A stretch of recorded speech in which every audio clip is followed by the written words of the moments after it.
I was fired in 30 seconds. And I replied, smiling, "Fine, just tell the board that tomorrow the rent for this building goes up by 500%. I'm Claire Bennett, and I worked at a major company in the Loop in Chicago until a new manager, Ethan Cole, came in wanting to flex his power on me in front of everyone. What he didn't know is that firing me opened a door he wouldn't be able to close later. Because that same night I went back into the building, clicked on a folder with a coded name, and found a detail that wasn't just unethical. It was criminal. And there were more people involved than you might think. Before I tell you this secret, let me know in the comments, where are you listening from? I had 2 screens open and a cold coffee next to my keyboard when the glass door to my office opened without a knock. It wasn't the entrance of someone who works there. It was the entrance of someone who thinks they own the world. Dark suit, hard steps, cologne too strong for an office. Ethan Cole, the new manager who had arrived a short while ago and already walked around the floor as if the building had been built around his ego. He didn't sit, didn't ask anything, didn't even fake politeness. He just stopped in front of me, threw a folder on the desk, and said, bluntly, "You're fired." The phrase hung in the air, suspended, waiting for me to crumble. I noticed a silly detail. His tie knot was crooked, as if he had dressed in a hurry to come do this. And outside the glass wall, I saw 2 people slowing down in the hallway, curious, already smelling the drama. I didn't raise my voice. I didn't ask why.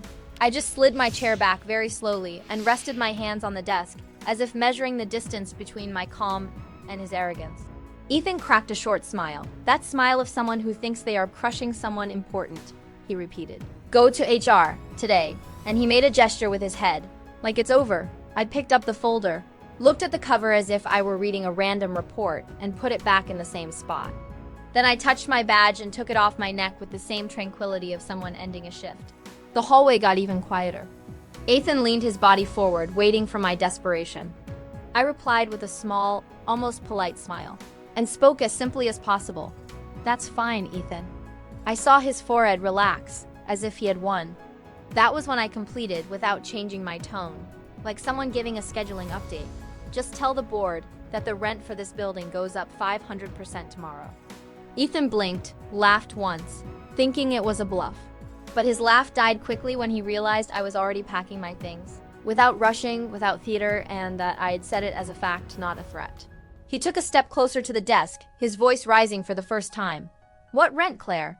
What are you talking about?" I closed the lid of my laptop with a dry snap, stood up, grabbed my bag, and stared at him for a full second, unblinking. "You really don't know," I said.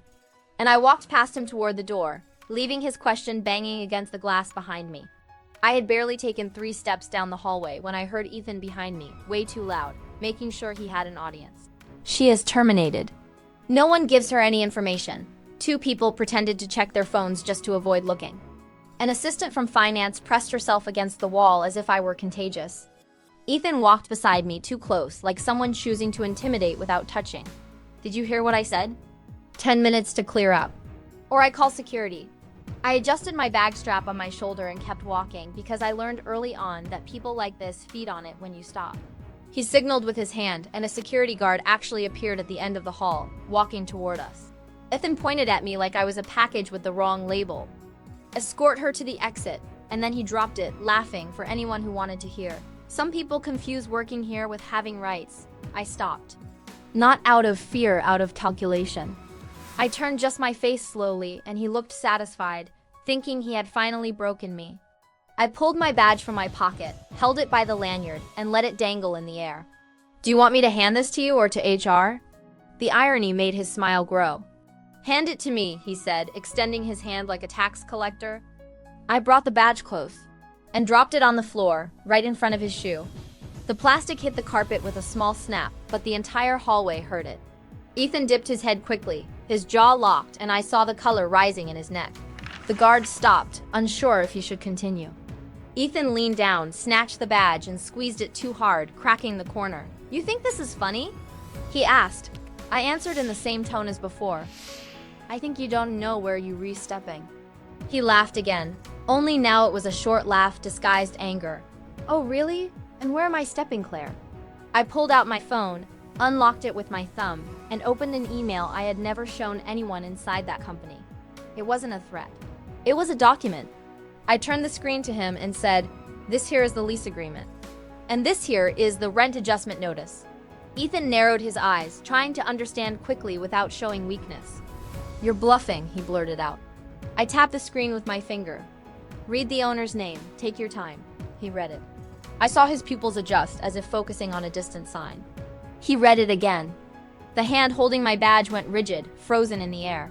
"Bennett Holdings LL Key," he murmured, trying to mask it with mockery. "So what? That has nothing to do with you." I gave a half smile. "It has everything to do with me. My grandfather put the building into this holding company before he died. And I am the administrator." Ethan blinked rapidly, as if that was too absurd to fit in his head. You're saying that?" I cut him off, without raising my voice. "That the floor, the walls, and the AC you love ordering off at 6 p.m. are mine, yes." He tried to regain control the way desperate people do, by attacking. "Why did you hide this? To manipulate the company?" I tilted my head, looking at him as if the question were childish. "I hid it because I wanted to be recognized for my work, not my last name." Ethan took a step back and pointed at me, as if pointing solved anything. "This doesn't change your termination." I walked past him very slowly and let the sentence drop like someone signing a receipt. "It changes everything. Especially how much explaining you I'll have to do when the board finds out you fired the person who controls the building contract without even knowing it." As I walked toward the elevator, I heard Ethan speak low and fast to the guard. "Keep an eye on her." And I heard something else too, the sound of him calling someone, his hurried voice trying to sound firm. I didn't need to hear the name to understand he was trying to protect himself. And as the elevator doors closed, I saw through the gap the faces in the hallway. Good people. Competent people looking at the floor as if everyone there was waiting for the next head to roll. That was when a dangerous idea touched the back of my neck. If he fired so many people without criteria, maybe it wasn't just ego. Maybe it was a cleanup. I left the building without making a scene, but the sidewalk of the loop felt different when I stepped onto it. The noise of buses, the wind cutting between the buildings, people rushing by. Everything remained the same. But I had a question in my head that wouldn't stop. Why was he in such a hurry to cut me loose? I wasn't a problem. I was a piece of the puzzle who knew the numbers. And when I thought about that, a detail came with it. In recent weeks, I had seen good people leaving as if they were trash and analysts who could sniff out fraud. A manager who knew every contract by heart.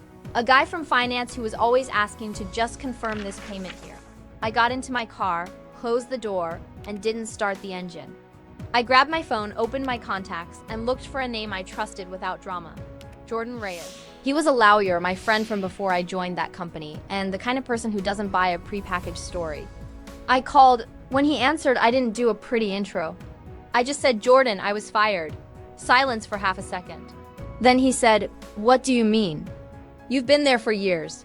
I replied with short facts. "New manager, Ethan Cole, walked into my office and decreed it. No reason, and I found out he's firing people in series. Jordan didn't try to comfort me. He went straight to where it hurts. Who else left? I started listing names and titles as if reading a mental spreadsheet. Every name I spoke, he let out a low as if fitting pieces together. When I finished, he asked, "And who stayed?" I stopped, because that's when the logic appeared. "The ones who don't question stayed," I said. "The ones who sign and don't ask." Jordan was silent for a second longer and said, "Claire, this isn't just an arrogant manager. This is a cleanup pattern. Someone is clearing the path of anyone who might look too closely." I looked in the rearview mirror and saw the building reflected, enormous, as if it had swallowed me and spit me back out. "Cleanup of what?" I asked. Jordan answered without flourish. "Fraud, overbilling, embezzlement, laundering. Pick a flavor." I felt my jaw lock because I didn't want to believe it. But I had seen too much to pretend it was just ego. Ethan didn't want power. He wanted control of the flow. And control of the flow is where money disappears. Jordan lowered his voice as if the phone could hear. "Do you have any proof? Anything that isn't just a feeling?" I rested my forehead on the steering wheel for a second and replied, "I have one thing.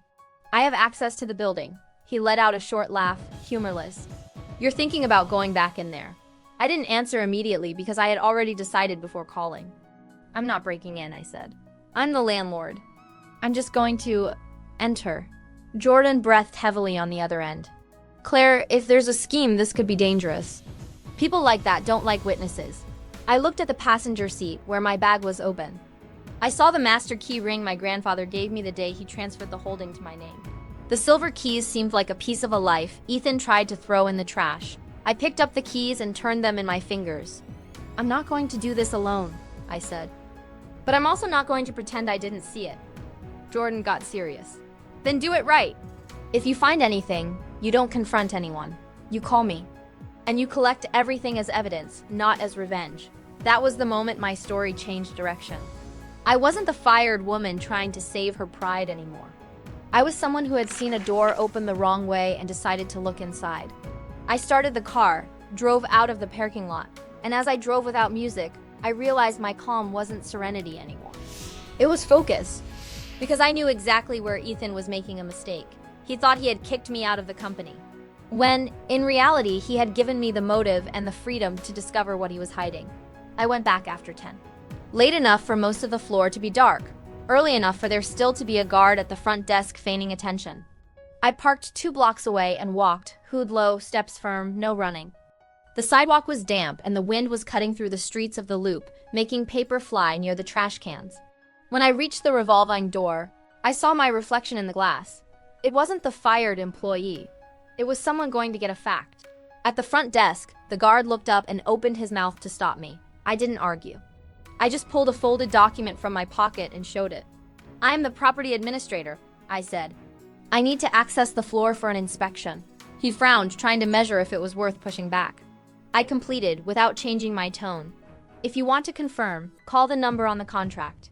But I am going up." He looked at the clock, looked at the door, looked at me, and stepped aside. The turnstile beeped to let me through.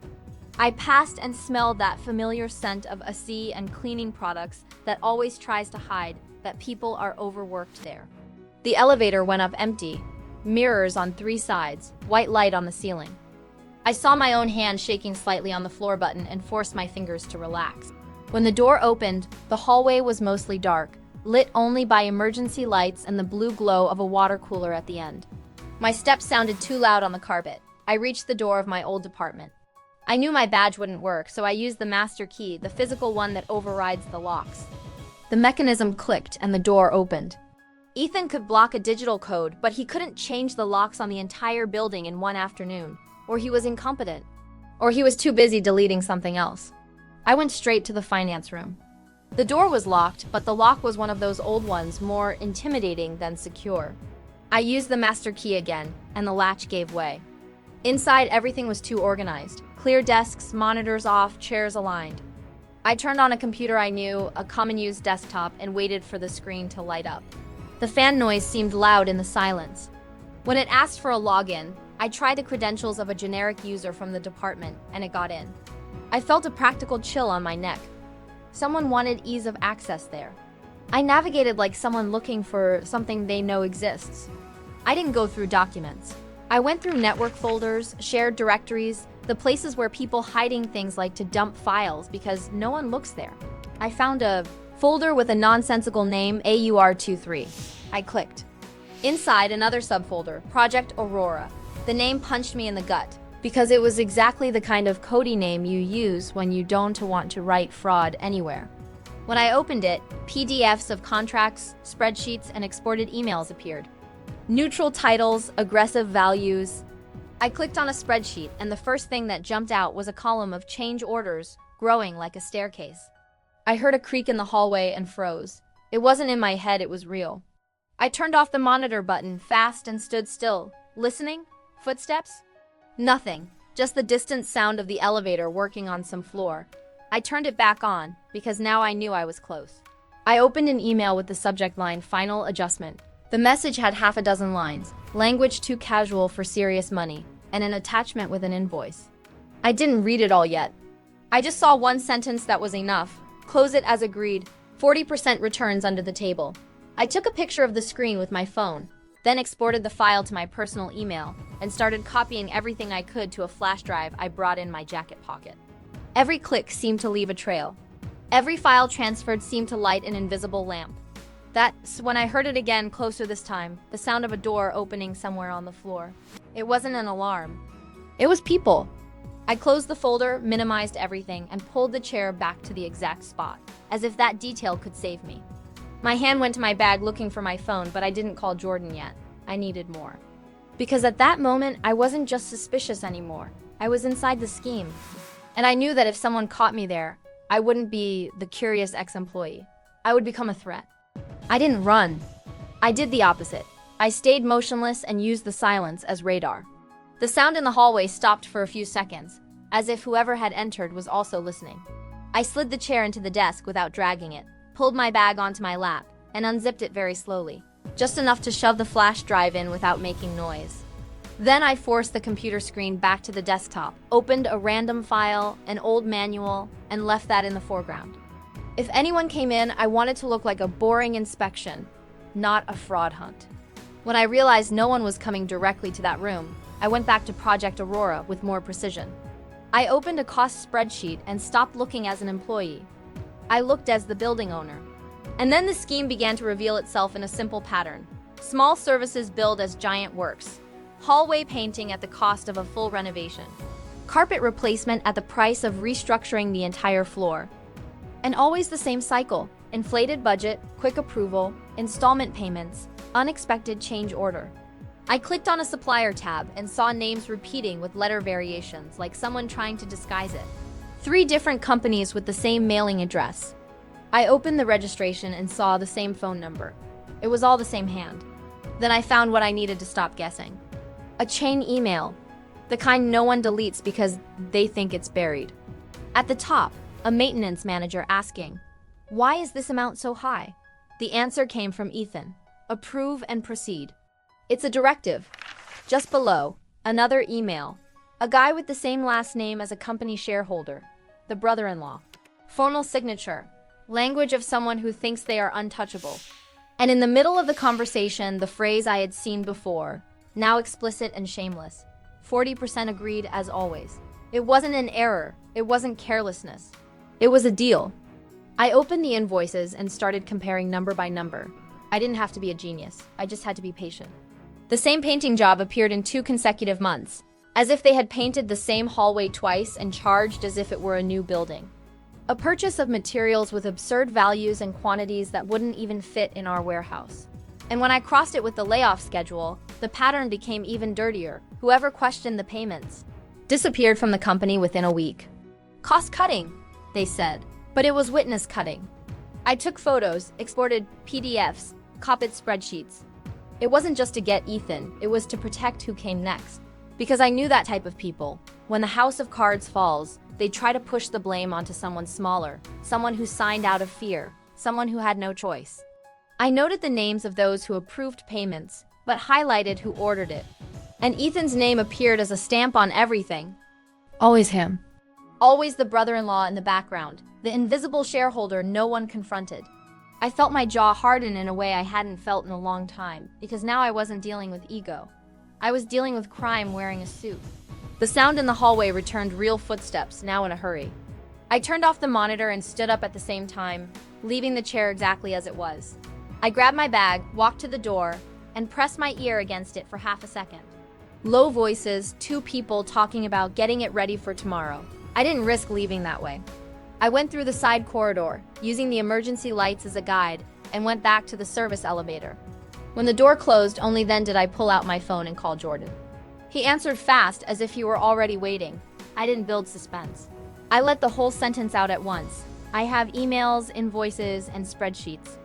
There's overbilling, there's kickbacks, and there's the shareholder brother-in-law in the middle. This easily goes over $1 million. On the other end, Jordan was silent for a second, not emotional shock, but legal weight. Then he spoke, "Now you get out of there and go home. And you don't speak of this to anyone else until we assemble the evidence delivery." I replied, "There's one more thing.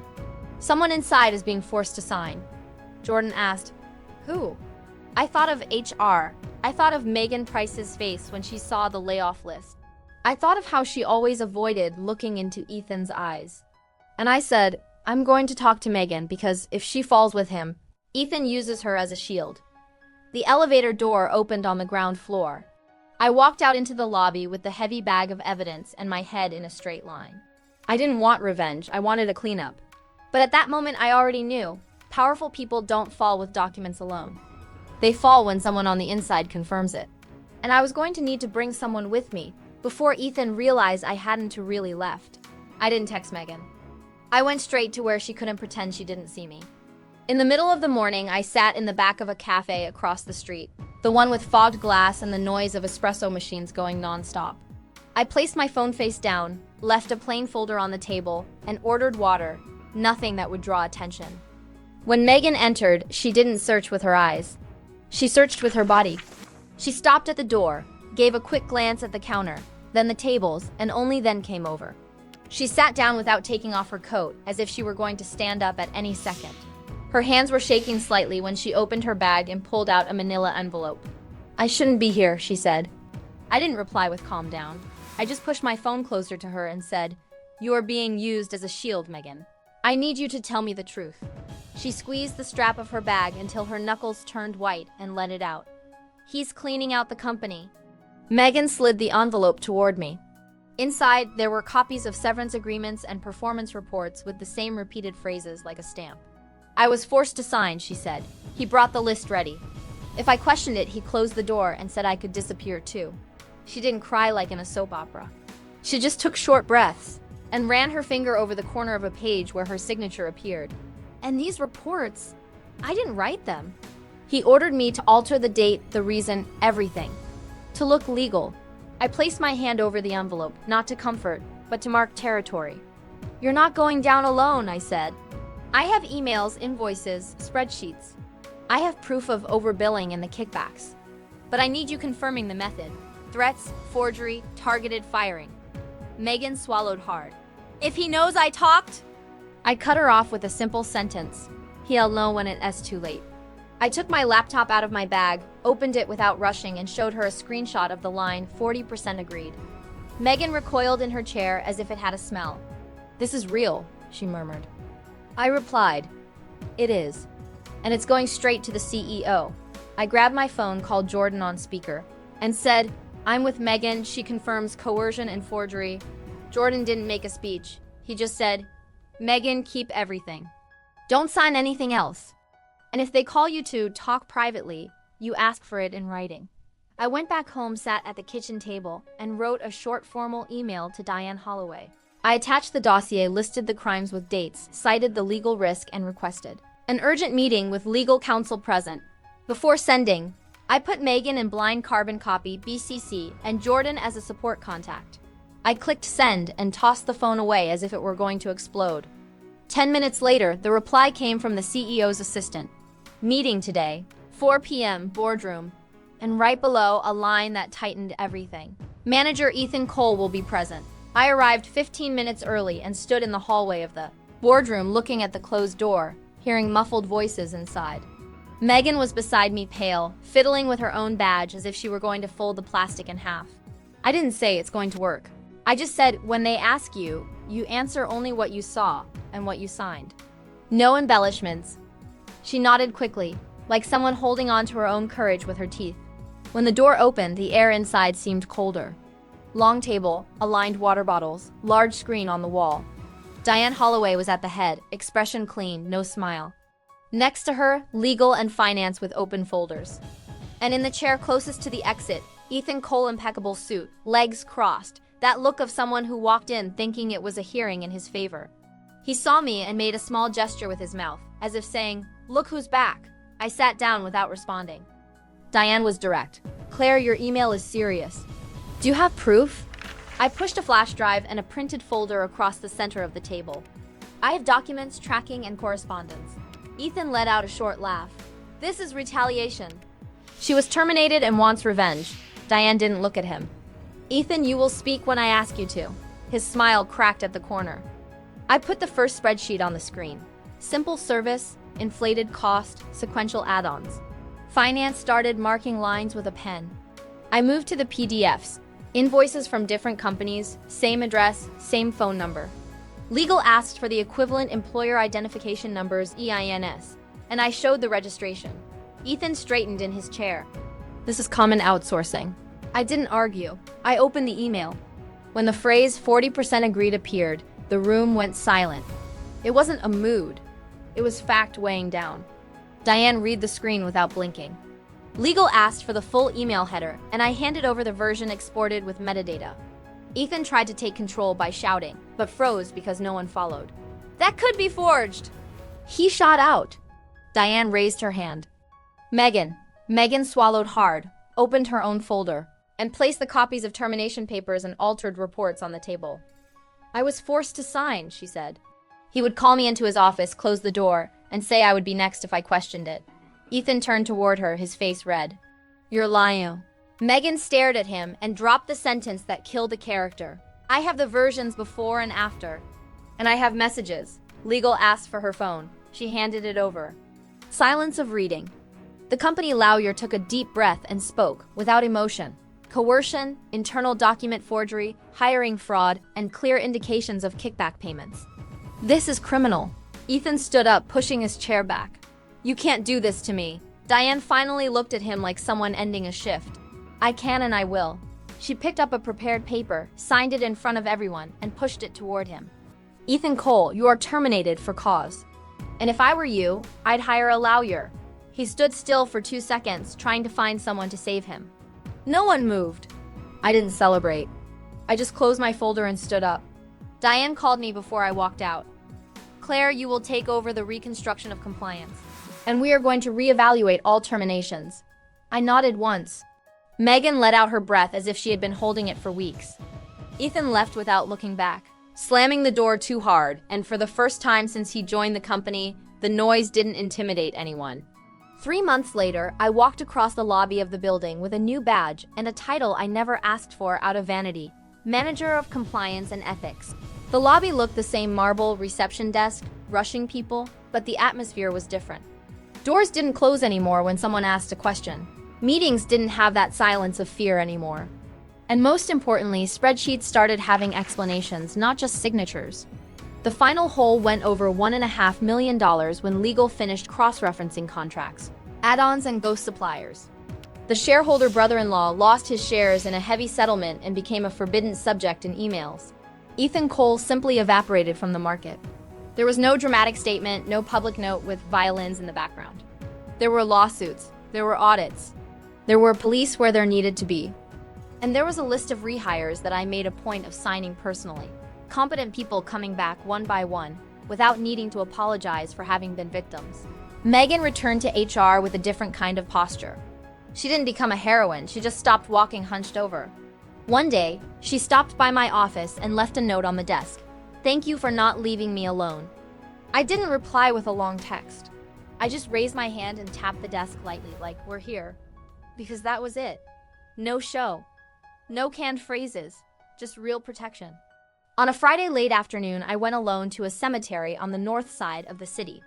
I brought simple flowers and stood before my grandfather's headstone.